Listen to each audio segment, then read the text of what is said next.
Oh, do you want to do your submission? Yeah, sure. But we're not due to have our lunch break for another 20 minutes, so it would be fine. So that's page number 121 on our agenda. Now it sent a. Oh, good. Please don't play it yet. Thank you. I'm Dirk DeLuce, the submissions convener for Spokes Canterbury. Thank you, and I'll let you know when to start the video. Thank you for staying attentive through the many hours, days, and weeks hearing from people who make up the Christchurch community. I appreciate your patience and your diligence in making the hard decisions as to what may be a sustainable and satisfactory future for Christchurch. In the worst light, the LTP is a lolly scramble. With ratepayers' pockets emptying quickly, one hopes that the mood at this scramble is a bit subdued. Living to a budget is a chore. It is much easier to pretend that we can afford all we want. Yet rates rises cannot be sustained. Roading infrastructure costs are high. Cycling infrastructure saves money by moving people out of cars, reducing congestion, and breaking the cycle of building ever more car infrastructure, only to have it recongest and demand ever more money, space, and lives, while reducing community amenity. Cranford Street is a current example of what we give up to drive. Add in the central government contribution for cycleways, which also helps to rebuild infrastructure, and it would be imprudent not to accelerate building the major cycle routes and local cycle network. Please start the video. This video questions what cycling skills are required, views alternatives to infrastructure, and what is too frequent experience of cycling when infrastructure is not fit for purpose. And you need high-speed internet. You're trying to get me.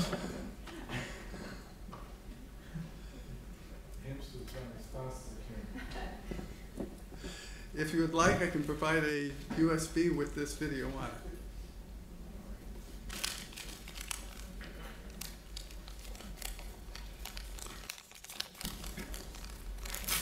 You might still be here for lunch. Yeah, I may be.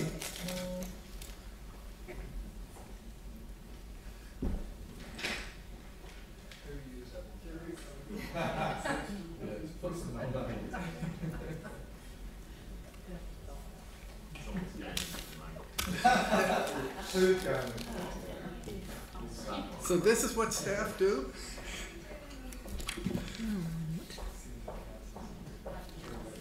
Oh, okay. Thank you.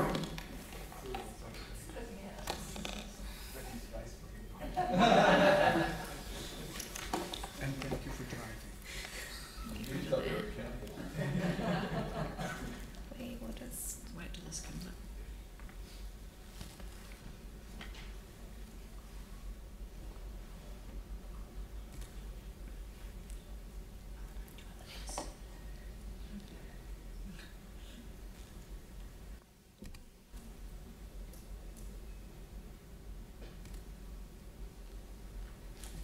Just play it.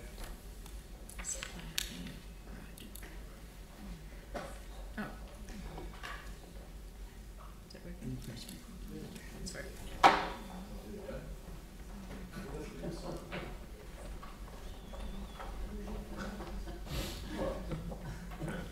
Without cycle infrastructure, people in Christchurch are forced to develop skills and courage.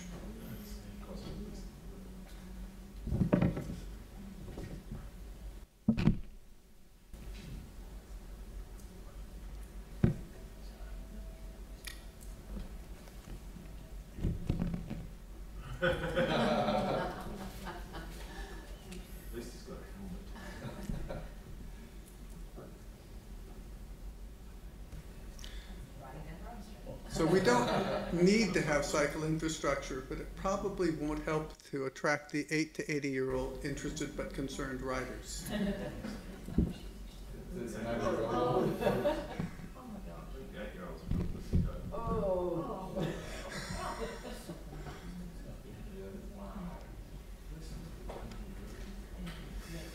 Wow, that's awesome.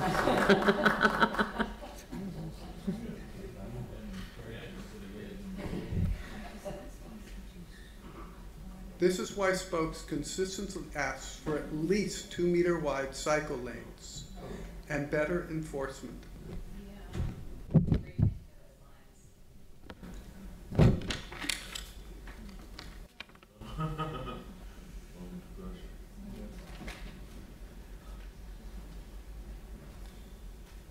And door buffer zones are not just a nice to have.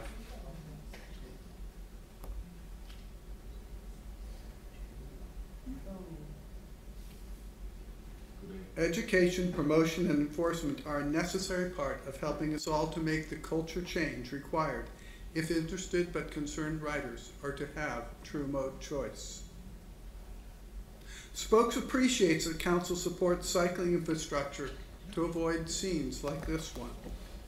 Spokes makes the same requests we have been making for decades. Please prioritize cycling infrastructure, build the major cycle routes, and complete the local network as soon as possible. Doing so meets real transport needs, pent-up demand, results in long-term savings, and can save lives. Our written submission provides details.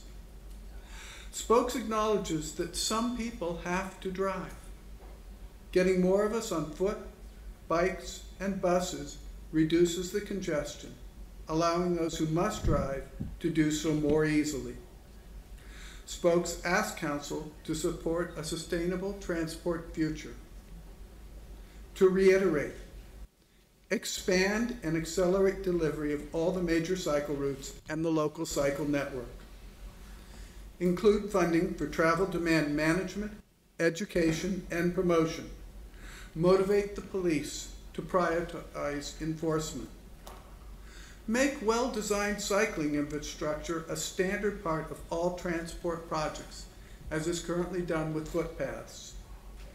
Bring cycle infrastructure design in-house while designating cycle champions on staff and reinstating an empowered cycle advisory panel of cycling stakeholders. Please include and fund cycling parking wherever it may be needed.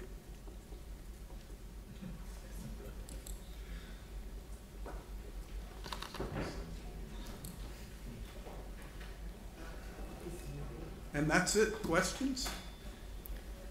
Phil. Thanks very much. Can I just ask you, like one thing you've referred to is perhaps that the expertise should around cycling building should be brought back in-house to council. Yes. So currently, as you know, there's like an alliance system where a number of exterior groups contract in. Do you have any comments to say, like, it just seems to me that currently, while we're wanting to build a good number of cycleways, we need a good number of cycleway engineers too. So I'm not sure where that fits with when we might bring the cycleway staff in-house. Well, I think, Phil, there's a whole lot of cycleways infrastructure that's going to be built over the next 10, 20, 30, 40 years. Which should be a long enough time span to warrant bringing people in-house. And part of the reason we bring this up, it's not just the cost of using outside consultants, but also I review all the projects that are put out for submission by the council. And I find a lot of inconsistency between those projects as to what standards are being applied. Some seem to be aware of the cycle design guidelines, some are clearly not. I think you're losing a lot of institutional knowledge. I think you're not being able to apply your own policies effectively because people don't know. There's just so much communication that can occur. I also think you desperately need to have, at a minimum, especially if you're going to be using outside consultants, cycle champions within the council who can monitor these projects, in fact, all the projects, to make sure that they are treating cycling the way it needs to be treated if we're going to achieve the goals the city has set for itself. And I think we need a cycle advisory panel to be set up because we need to do something to try and stem the NIMBY pushback.